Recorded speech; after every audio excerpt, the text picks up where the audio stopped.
Good morning mga ka-showbiz. Ito na ang ating latest update para sa Barda.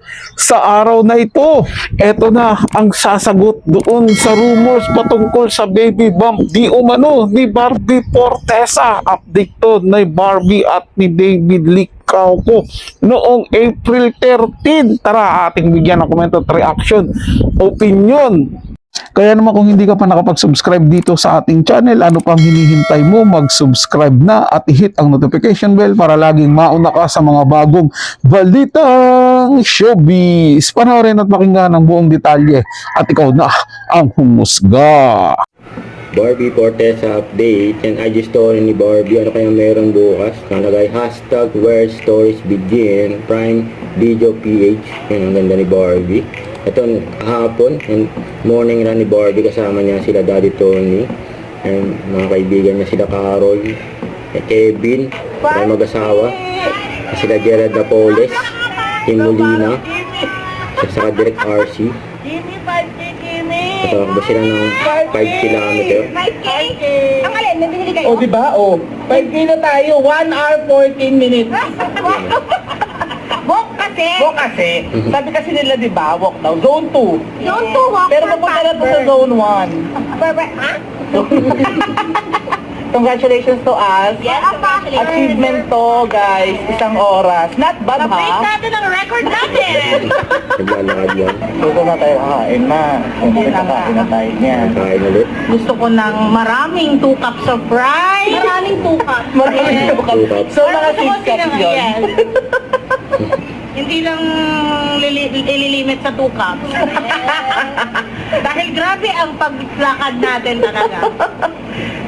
Ito ang pinaka matagal.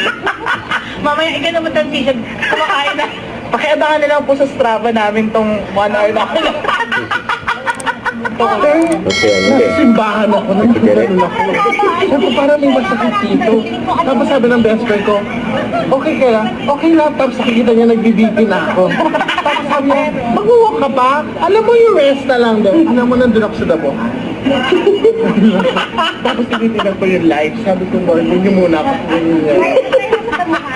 Mapapayat ako. Kami naman siya ng Lodipine. Tapos kumain siya ng adobo. Not twice ko. Not twice ko. Alam mo yung twice ko. Yung high blood niya. Yes. Di ba masarap yung Ang sarap! Ang na sarap! piniprito. Tapos babalik mo ulit. Pero makikita mo ng onti si Lord. Lord daw. Tapos may pumirot dito. Nakauda si Barbie sa likod. Sabi ko baka muscle strain. Ikaw ganyan ba? Kasi ano, chikahan nila habang naglalakad eh. Kasi Ayala Avenue, yun oh. So nakita nyo naman siguro yan mga ka-showbiz, no, mga kapwa Barda fans ko dyan. Kung si Barbie, nakita nyo naman, siya yung nakaputi na may itim yung sa, sa belte. Hindi siya masyadong napopokus talaga sa camera. Kasi parang yung usapan na nung mga kasama lang nila. Pero nakita nyo ba siya doon, di ba? Ganun ba yung, tingnan nyo na may tsura, may baby bump ba doon? Di ba? Wala naman. At saka, kung totoo na buntis si Barbie Fortesa, mga ka-showbiz, mga kapwa Barda fans ko dyan, mahirap sa kanya yan. Di ba yung mga kasama niya na nga mismo nagsabi, yun na yung pinakamatagal na parang nag-jogging, nag-walking sila eh. Di ba napakahirap yan pag lalo na kung may laman yung tiyan nyo, lalo na kung sa first month, alam mo, medyo dizzy ka niyan, medyo ano ka niyan, medyo pagod yung katawan mo niyan. Pero tingnan nyo siya, tuloy yung exercise nila, di ba? Ganyan ba yung mayroong di ba? Mga ka-showbiz, mga kapwa Barda fans ko dyan. So, para sa akin, malinaw na paninira po yung ginawa natin ng video ng nakaraan. I think kahapon po ata yun, mga ka-showbiz, mga kapwa Barda fans ko dyan. So, ginawa ko ulit din to ng video. Sa, diba, sinabi ko doon sa nakaraang video ko, diba, na meron akong video clip na magpapatunay o ipapakita sa inyo na ano lang yun, kumbaga fake news lang yun, yung mga rumors na sinasabing may baby bump or buntis si Barbie Fortesa. Ito po yung patunay. So next video, panoorin naman natin yung update para kay David Licauco.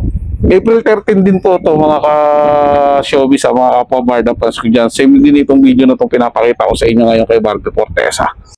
David Licauco update. Ang post ni David, sabi niya, sayang hindi ako nakalaro. Guys, ano naman. Yan, naka-uniforme si David. Bigs and Burger. Interview pa nga si David. Nasa One Arena sa Cainta Rizal. For Maharlika. Pilipinas Basketball League.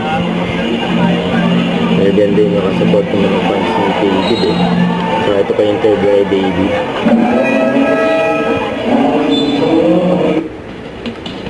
Yan o. First game sana ni David eh. Well, I'm really happy na, like yung team ko matagal nilang pinaghandaan to. And now, makapaglaro na sila, di ba? And, medyo sad lang ako na hindi ako makakalaro today. Kasi nga, because of the license na I wasn't able to fill up dahil I came from Australia at tapings and all that. So, hopefully, in the next few games, makalaro na ako. Ako naman, I try my best not to expect, di ba? But I see a team na they are really working hard para manalo for Marikina. So, just to be part of it just to be part of a team, I'm just really happy. To the Marikina people, sana manood kayo ng games ng team natin, Marikina Shoemakers. And to the MPBL, sana lumaki pa yung liga natin, gumanda pa para sa mga basketballistang Pilipino. Taray naman ni David Licauco, gustong gusto maglaro sa Marikina siya. Sa team po yan ng MPBL, mga ka-showbiz sa mga kapabarda fans ko yan. Grabe, no? Very talented talaga itong si David Licauco. At saka syempre, dahil hindi naman siya masyadong busy ngayon, pero hindi niya nakakalimutan mag-workout. Pareha sila ni Barbie Fortesa. So, dahil siguro hindi naman ganun ka-busy, kaya ayun, gusto niya talaga maglaro sa MPBL. Para kahit pa paano, dagdag din yan, mga ka-showbiz, mga kapabarda fans ko dyan. Yung parang exposure din, syempre nasa TV pa rin yan. At hindi lang naman si David yung artista na unang naglaro sa MPBL, di ba? Maging si Gerald Anderson, no? Di ba? Habang nag-artista, naglalaro din sa MPBL. So, maganda yan para mapakita naman ni David Licauco yung ibang side ng pagkatao niya. At panigurado ako mga ka-showbiz, mga kapabarda fans ko dyan, no? Kahit sinong makipagpustahan sa akin, bet tayo, manunood si Barbie Fortesa kapag may laban si David Licauco, kapag may laro yung team nilang Marikina siya. Sige, sinong bebet dyan, i-comment sa comment section, diba? Para magkaalaman tayo.